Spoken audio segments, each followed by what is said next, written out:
Started with learning about macromolecules in our next section of video notes. Macromolecules are large biological molecules that make up all living things. All of the macromolecules contain carbon, making them organic compounds. As a matter of fact, all living things contain carbon, which is why in those old alien movies, they would make statements like, "You are a carbon-based life form."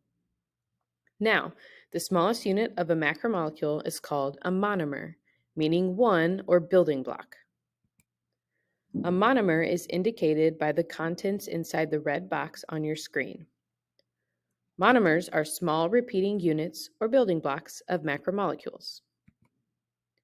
When many monomers link together, a polymer is formed, which you can now see on your screen.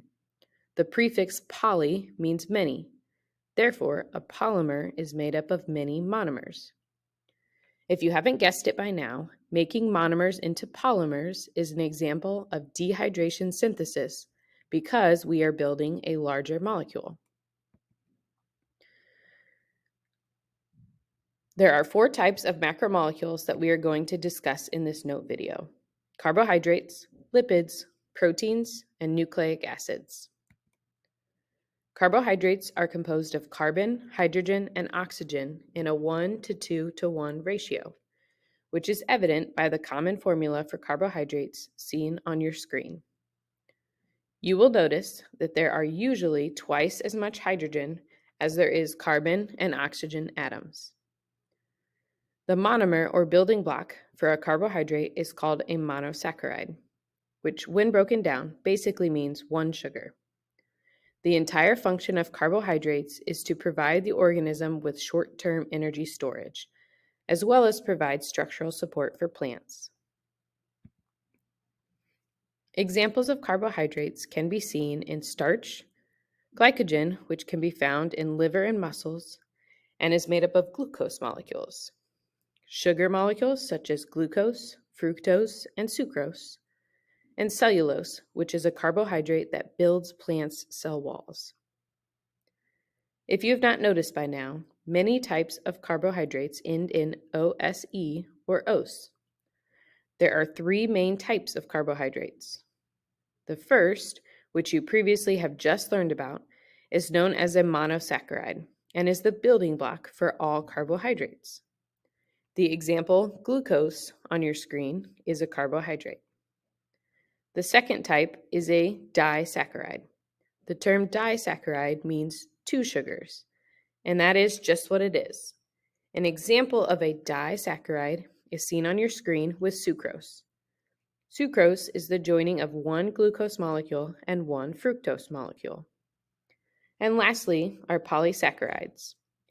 A polysaccharide, just like its name, means that it is composed of many sugars. Like the glycogen you can see on your screen, glycogen is composed of lots of glucose molecules. Now, starch is also an example of a polysaccharide.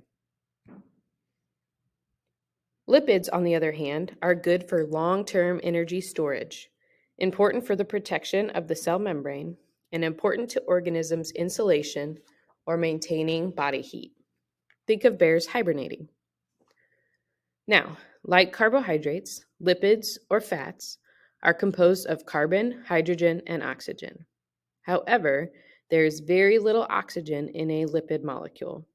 It is typically composed of mostly carbon and hydrogen atoms. The building block or molecule for a lipid is composed of 2 parts. The first is known as a glycerol, and the second is a fatty acid chain.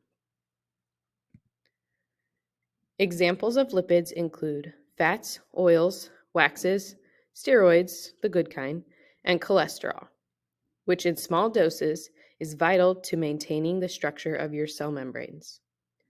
The image currently on your screen is an example of the monomer for a lipid, a glycerol, and fatty acids. As you can see from the image, the glycerol and fatty acids attach via dehydration synthesis because they are forming a large molecule, and as such, 1 water molecule is produced for every bond that is formed. In lipids, ester bonds are formed. It is also important to acknowledge that there are two types of lipids. One is known as a saturated fat. Saturated fats tend to be solid at room temperature. Think of things like wax, butter, lard, and Crisco. Saturated fats, which you can see by the top image on your screen, contain no carbon-to-carbon double bonds and therefore do not get the kinked shape. You can also tell from the molecular representation that there is in fact very little oxygen on lipids. Unsaturated fatty acids are the good fats.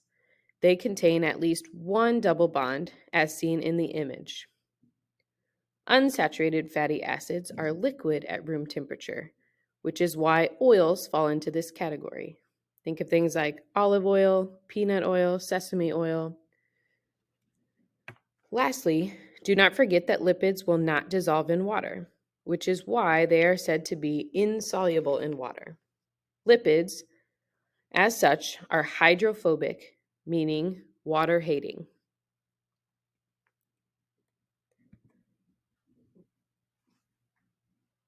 Proteins are another type of macromolecule that are extremely important when we talk about chemical reactions that occur in your body via enzymes, which are proteins.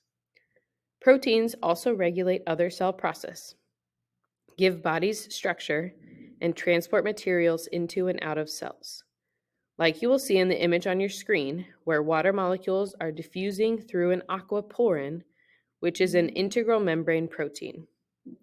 The protein keratin also is the key structural material in hair, nails, and components on other organisms, not to mention the importance of proteins in muscles. Proteins are composed of carbon, of course, and also hydrogen, oxygen, nitrogen, and sometimes sulfur. The sometimes sulfur component is important because not all of the 21 different amino acids or monomers for protein contain sulfur.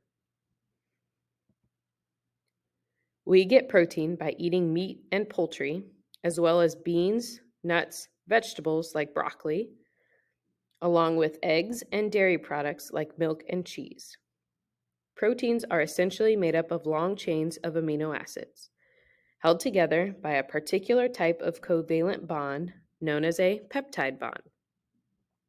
This is why proteins are also called polypeptides, because they are made up of many peptide bonds. Once connected, the string of amino acids folds to create the structure of the particular protein so it can do its job. The amino acids themselves all share a common basic structure, which you can see on your screen. These are actually two amino acids with a peptide bond in between. When these amino acids joined together, they underwent dehydration synthesis, and one water molecule was released because one peptide bond was formed. The R stands for the varial group or the rest. The R is what makes every amino acid different from the next. And last, nucleic acids. Like the DNA molecule on your screen, nucleic acids are the only macromolecule to include phosphorus, along with carbon, hydrogen, oxygen, and nitrogen. The building block for all nucleic acid polymers is called a nucleotide. There are 5 different nucleotides, and the ones utilized depend on whether we are building RNA or DNA. The structure of each nucleotide is maintained in 3 parts: a sugar, phosphate group, and a nitrogen base. The nitrogen base itself is unique, and that is what provides us with the 5 different types of nucleotides. When these nucleotides join together, they can either form DNA, a double-stranded structure, or RNA, a single-stranded structure. All right, folks, so we are done with this section of your video notes. Be sure to ask questions if you have them and take the time to review your notes.